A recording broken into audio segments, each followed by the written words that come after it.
One of the things about the triangle offense is that it's very efficient against teams that want to double team or want to rotate because everybody's in motion and it's keeping players honest because they have to play somebody. There you have a triangle setup with just a basic two pass to the inside to the post player.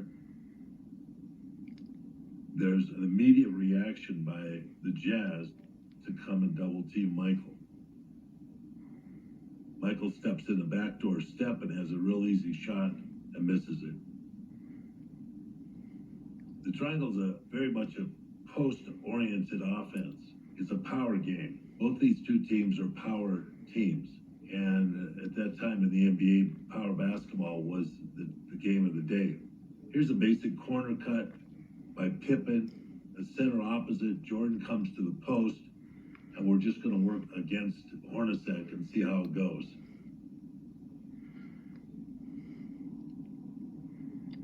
Very slow start in this game. This is what we call a guard quickie of a high post situation, an automatic. We want to see how they're going to deal with a screen roll. And they sent Michael to the baseline. And came and double teamed with Ostertag.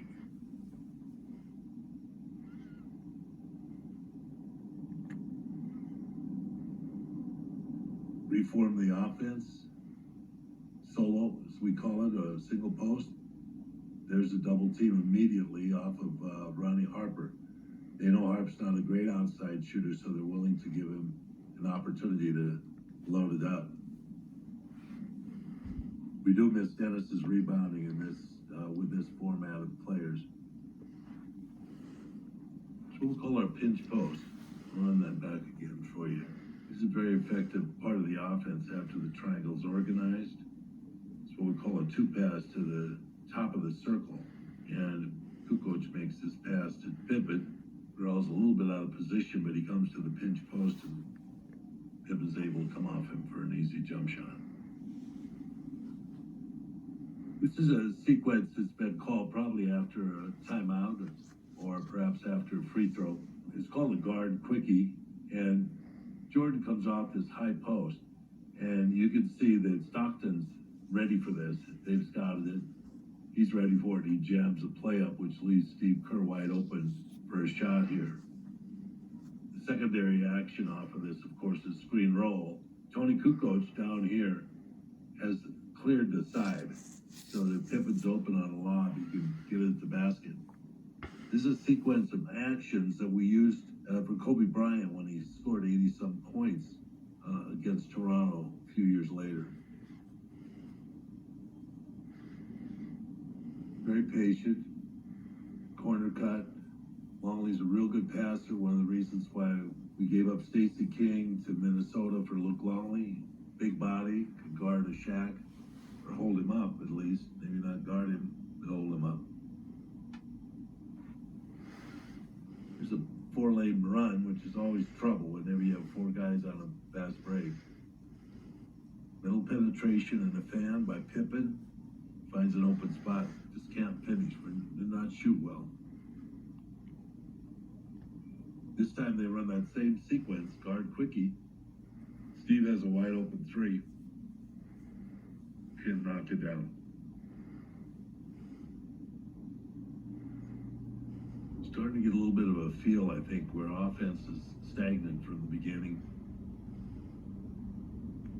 Looks like, again, running a guard quickie with a screen roll off of it. Dennis Rodman will set the screen. Michael gets right to the place he wants to get for a shot. One of the things about the triangle offense, we always insist that two and maybe three guys had to rebound on every shot. That was the balance. Two guards back. The shooter had an option to go and get his own shot, and two people were designated to offensive rebound, which gave us a real good opportunity to get second shots. And second shots are the highest percentages you could have in basketball outside of steals, fast breaks, runouts that come from steals, block shots. Michael holds up for the ball rather than going through, which is what we would have liked to have him do, but he wants to have the post. He's got a feel for it. Ostertag comes over. Pass it just a little behind Ron Harper. He can't put it in.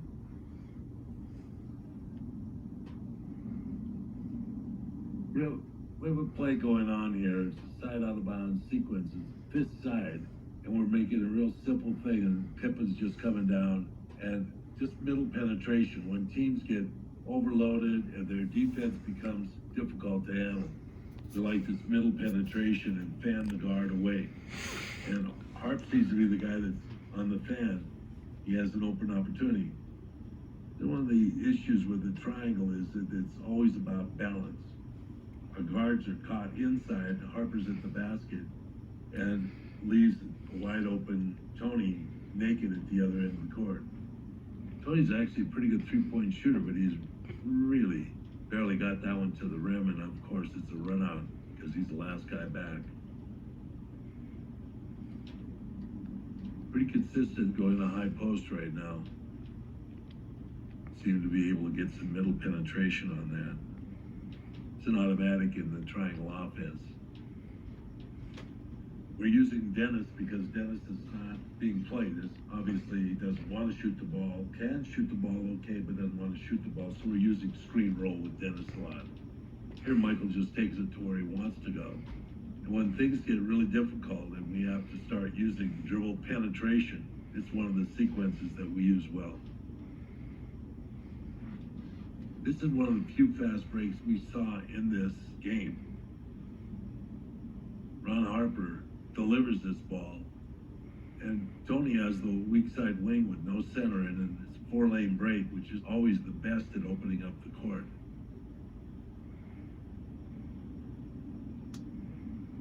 Cross grain, dribble entry.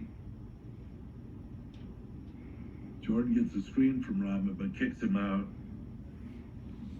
And we run a little back cut here.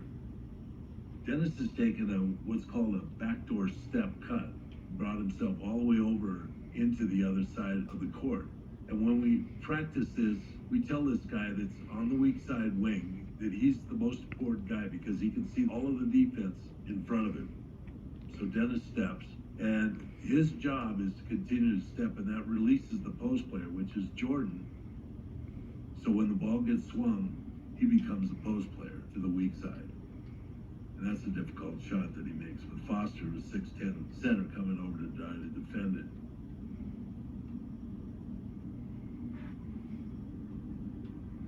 We just extended our lead here at the end of the quarter. We had a little break, kind of pushed the game up into our control at the end of the second quarter. You can see it's end of the quarter. Kukoc is in what we call a 1-out. Weak side is vacated so he can use his left hand and get to where he wants to get to on the court. Dennis steps on that back door again, and Tony makes a real difficult shot. We come out of the second half with a little different orientation. We organize our offense. Now we do a basket cut with our guard rather than run a pinch post to give an isolation to Kukoc, who's on Malone, or Malone's guarding him, I should say. And we kind of felt that was to our advantage to use Kukoc against Malone, make him have to work defensively.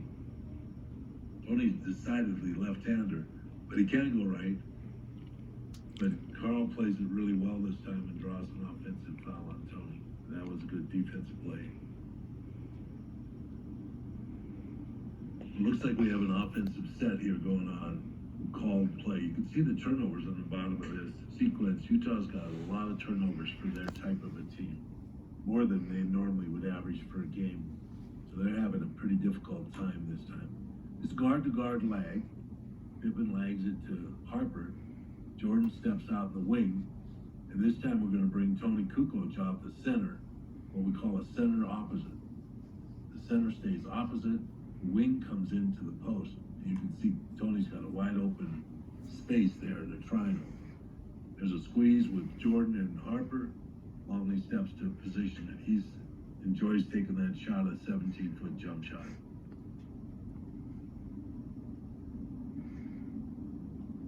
That's one of the features of Tony Kukoc that a lot of people thought he was going to be extremely good at passing the basketball, setting obviously doesn't quite have the spacing here to do it, but he gives a great pass to Luke, who just doesn't finish. One of the things that made the Utah Jazz a unique basketball club is that they push teams to the middle. And Stockton was the guy that usually hung out right at what they call the nail. We call the nail that position at the free throw line that was not a legal defense, and it wasn't on the strong side or ball side of the court. And so Stockton could come double team and trap people. So we started running some high post screen roll activities. And there you see how dedicated they would be to come and help, with Ostertag coming immediately. But Jordan bails it out, goes baseline, and this play will be run in slow motion. A replay is picked up here. You can see Michael gives a little fake to the middle, crosses through, gets his arms free from Hornacek, and then that's what he could do extremely well, was take a foul and complete.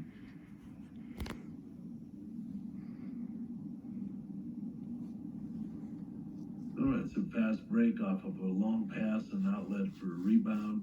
Toni Kukoc is supposed to work behind the ball, or in other words, a leg situation that makes this pass safe. It looks to me like it's going to be poached by Malone here.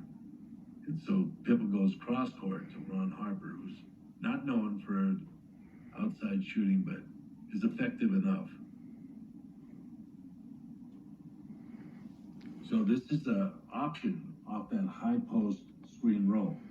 This time, as you can see, Toni Kukoc has come into the weak side, which we call a wing sneak. So he's come into this and he sneaks, and Harper's now going to take the weak side pinch post. Jordan has the middle to go to. It's pretty tight there. As Harper tightened it up, and it's a turnover. This is okay. Those things will happen. This is a sequence, a look-alike sequence that we call reverse action off the blind pig. And that happens when the guard makes a basket cut, pressure's on, the weak side wing steps in that vacuum and relieves the pressure. Jordan pops off a double team or a screen that on the weak side, and he just can't get it to go. One of those days that everybody shot poorly. Here's an opportunity, it's 3-on-2. Pippa gets caught up with the ball. Looks like he's going to go behind and flip the pass to Harp with his right hand. He can't control it. The ball gets out of his hand. Harp recovers the ball, which is okay. I mean, they're trying something special. But you see how quickly the format of the offense goes. Triangles on that weak side over there. Pippa can't quite get to the top, but Kukoc gets the ball to him, and there's the isolation again with Jordan. Looks like Toni got stumbled, fouled, tripped, or whatever, and lost the ball. But it's a good setup. You can see how that can work. Okay, Pippen kicks out Scott Burrell in this sequence. Dennis comes over to run a wing screen roll.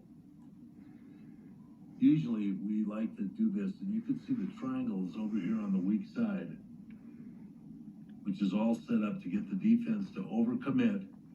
And we ask Pippen to take it to that position. He likes that shot, that's fine, or take it to the middle of the court and then operate and get the triangle organized. This is one of organization points of the triangle. He takes this shot instead. It's a good shot. There's the wing entry. One of the things that we taught a lot about this offense was how to use footwork when you catch the ball at the wing. And one of the things about it, the footwork, is you give the team 2 seconds, 2 count, to organize itself. So Jordan's assessing using footwork and allowing the players to get into position, so when he comes up he can see where the defense is as opposed to what the offense is going to take advantage of. That's just middle penetration with the ball, and Harp not wanting to hang out and take a shot from the outside, dive cuts as an obvious dunk at the basket. Let's go back to the start of that sequence here and see how this unfolds. Guard quickie, weak side wing snake. You can see Kukoc is clearing this area here, so Jordan can come off this pick and go to the basket. It could be a lob if it's available. That's too long a pass for a lob, but it's also an isolation.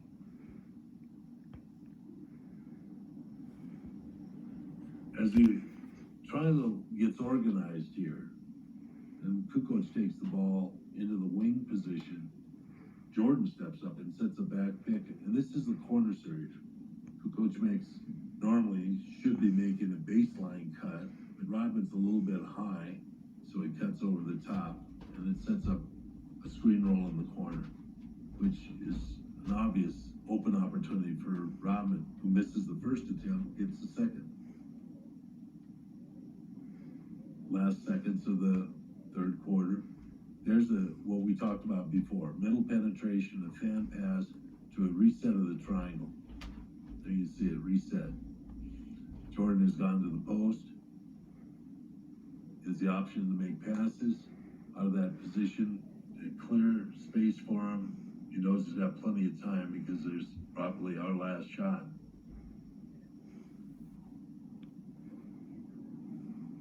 Maybe overpass the ball a little bit that time. Let's go back to the beginning of this sequence so you can see all the activity that goes on here. This is strong side entry, strong side fill. We set up the triangle. Kerr looks at Burrell on the weak side. He's overplayed and comes back to the curl cut here. You can see the Pippen's on the curl cut, which is one of the options. And Tony steps back behind that curl cut, and he's got obviously a shot here, but he puts the ball down. Clock's starting to run out on this, and Steve keeps the ball moving, and now it becomes a solo. This is what we call a solo with a singular post and wing entry guy, and now it's going to be a squeeze cut with Burrell, and it sets up Steve Kerr. Dennis opts to go weak side for some reason, and I think he just jumped the play a little bit before it had an opportunity to work. Basic action, it's strong side entry by Steve Kerr. He's going to make strong side fill to the corner. Kukoc makes two passes to the top. Burrell comes to the pinch post, and both players go with Pippen coming off pinch post, and Scott Burrell has an open layup to drive to the hoop. Here's your basic triangle, two pass to the post, wing entry. And this is a squeeze cut again. We talked about that before. Burrell makes the step through off a screen.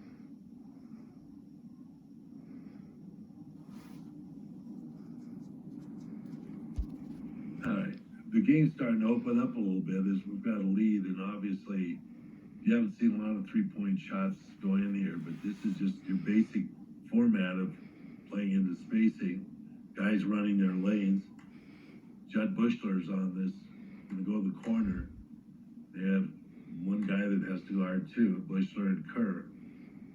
And Kerr has that wide open three, which still is probably one of the top two players in the NBA with percentage from three-point.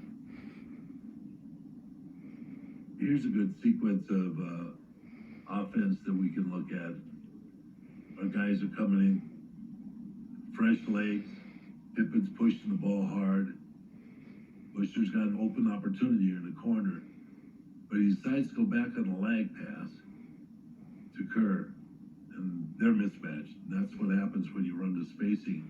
A lot of times players can't find their matchups. Let's watch and see how this triangle gets filled on this sequence. It's all kinds of formats that this team has learned how to fill this. Actually, in this sequence, Scott Burrell, if it would have been Michael Jordan playing this spot over here on the Bulls' head, Michael would have gone into the post and Bill Wennington would have stayed on this side of the court, become the pinch post. But Scott's not familiar enough to, and not a good enough post-up player that wants to go in there. So he waits for Wennington to take that position and steps on the back door. Not there. Ball goes in the post, so there are many options. Bushler gets that 3.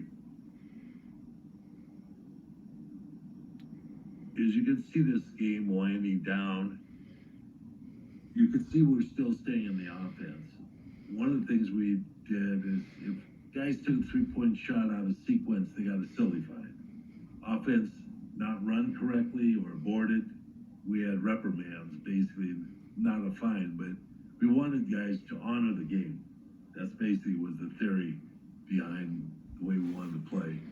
So this is just an action here of putting the ball in the air before the clock runs out and finishing this game up without trying to humiliate your opponents. Utah, which was a really good basketball team, came back and won one of the next 2 games to force a game 6 in Salt Lake. But they were on their heels now with 2 more games being played in Chicago. That was the format when the teams were 2, 3, and 2. We had the same record actually as Utah this year. But by virtue of their beating us twice, they had home court advantage. And home court advantage has always been a little bit difficult in the 2-3-2 format. And it's very difficult to win 3 games in a row against any really good team in that format. So this series was by far not over, but it was a big win for us. And when you win at this kind of a pace, at this kind of a declaration game, it always puts doubt in your opponent's mind.